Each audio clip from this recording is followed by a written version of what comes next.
Et si on imaginait un instant que l'univers tout entier respire?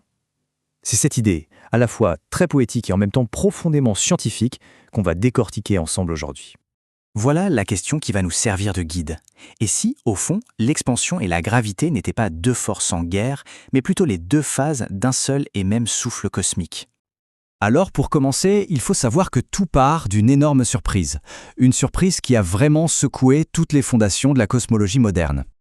Pendant près de 70 ans, le scénario semblait, tout tracé. On s'est dit, ok, il y a eu le Big Bang, une énorme impulsion de départ, et maintenant, la gravité va faire son travail et freiner tout ça.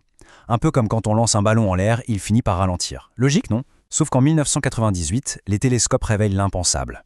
Et là, les données sont sans appel, l'expansion ne ralentit pas du tout, elle accélère. La conclusion devient alors inévitable.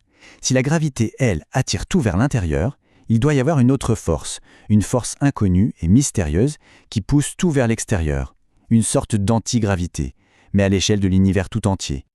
Bien sûr, les physiciens ont donné un nom à cette force, l'énergie noire.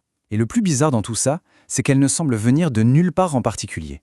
Elle a l'air d'être une propriété intrinsèque du vide, une énergie qui serait comme cousue dans le tissu même de l'espace-temps. Et c'est là que les choses deviennent vraiment, vraiment étranges. On va voir que le concept de vide est en fait radicalement différent de ce que notre intuition nous suggère. Contrairement à la matière, qui elle se dilue à mesure que l'univers grandit, la densité de l'énergie noire, elle, ne bouge pas, elle reste constante. Imaginez un peu, 1 mètre cube de vide aujourd'hui contient exactement la même quantité d'énergie qu'un mètre cube de vide il y a des milliards d'années. C'est complètement fou quand on y pense. Et la conséquence de cette propriété, elle est juste vertigineuse.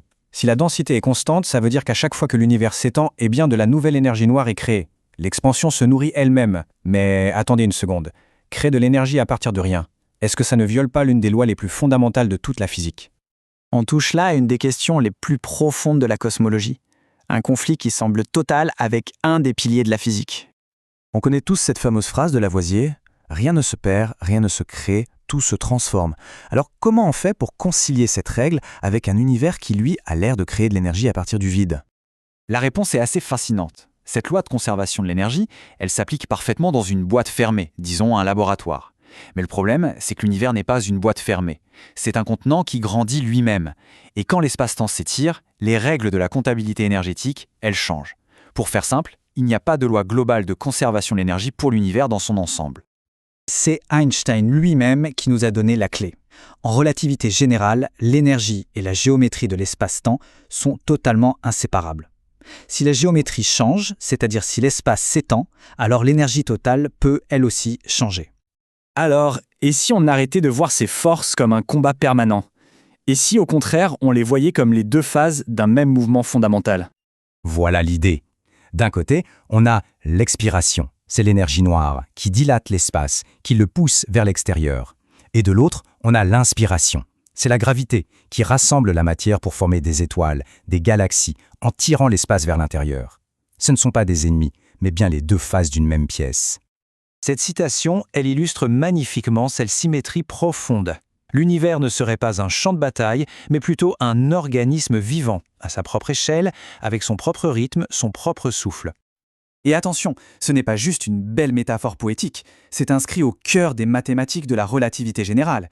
Les équations d'Einstein décrivent très précisément cet équilibre dynamique entre la courbure due à la matière et l'expansion due au vide. Mais si l'expiration domine, si l'univers continue de s'étendre encore et encore, à l'infini, quel est son destin final? Le futur s'annonce plutôt solitaire. L'expansion va repousser les autres galaxies si loin et si vite que leur lumière ne pourra tout simplement plus jamais nous atteindre.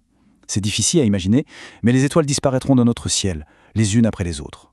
Même la toute première lueur du Big Bang, le fameux fond diffus cosmologique, finira par s'étirer au point de devenir totalement invisible.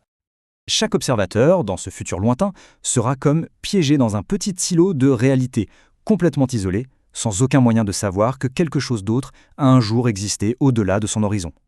Le passé cosmique sera littéralement effacé. Alors, à la toute fin, après cette expiration infinie, après l'effacement de toute structure, de toute lumière, de toute mémoire, que peut-il bien rester? Le silence, le vide, une nuit éternelle où le cosmos, enfin, aura retenu son souffle.